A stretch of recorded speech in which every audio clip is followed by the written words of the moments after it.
मूकपञ्चशती मन्दस्मितशतकम् 21 श्लोकम्। शातृश्यं कलशाम्बुदेर्भगति ते यत्कामाक्षि मन्दस्मितं शोभामोषरुचा चम्बवितृम बभूवा मे तद्विदा ब्रूमगे एकस्मादुदितं पुरा किल बभौ सर्वपुराणभुमान् एतन्मध्य समुद्भवं रचयते माधुर्यरूपं वृषम् उद्दुङ्गस्तनकुम्भचैलकडके विस्तारि कस्तूरिके भद्रश्रीजुषिसञ्चला स्मितरुचग कामाक्षि ते कोमलाः सन्ध्यादीतिरञ्जिता इव मुगुगो शान्द्रधरज्योतिषा व्यालोलामलचारदा प्रचकल व्याभारमादन्वते क्षीरं दूरत एव दिष्टुदुःखदं वैमल्यमात्रादिकं मादस्तेशगपाडवीतिमयता मन्दस्मितैर्मञ्जुलै किं चेयं तु विदास्तितो कनभजा देहं तु सञ्जायते कामाक्षि स्वयमर्तितं प्रणमधा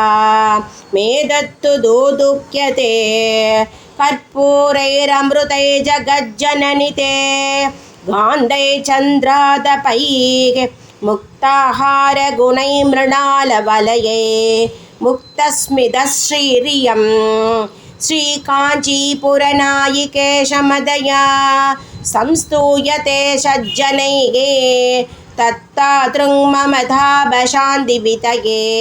किं देवि मन्दायते मध्ये कर्पितमञ्जुवाक्यलहरी माध्वीजरी शीतला मन्दारस्तबगायते जननि ते मन्दस्मितां सूचडा यस्या वर्धयितं मुहुर्विकशनं कामाक्षि कामतृगो वल्कोर्वीक्षणविभ्रमव्याधिकरो वासन्दमाशायते बिम्बोष्टद्युतिपुञ्जरञ्जितरुचे द्वन्द्वमन्दहासच्चडा कल्याणं गिरिसार्वभौमतनये कल्लोलयद्वाचु मे फुल्लन्मल्लिबिनत्तहळ्ळकमयीं मालेवयाबेचला श्रीकाञ्चीश्वरि मारमर्दितिरुरो मध्ये मुहुर्लम्बते बिभ्राणाचरद विभ्रमदशा विद्योदमानाभ्यशौ कामाक्षि स्मितमञ्जरी गिरति ते कारुण्यधारारसम् आश्चर्यं शिशरीकरोति जगति आलोक्य चैनामहो कामं केलति नीलकण्ठकृतयं कौतूहलान्दोलितम् प्रेङ्गद्प्रौढकटाक्षकुङ्गकुवरेश वत्यच्छगुच्चायितं वक्रेन्दु च विशिन्दुवीचिनिचये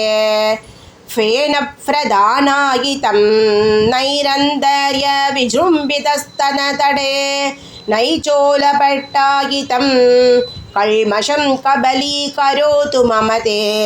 कामाक्षि मन्दस्मितं पीयूषं तव मन्दरस्मितमिति व्यर्थैव शापप्रदा कामाक्षि ध्रुवमीदृशं यदि भवे तत्कथं वा शिवे।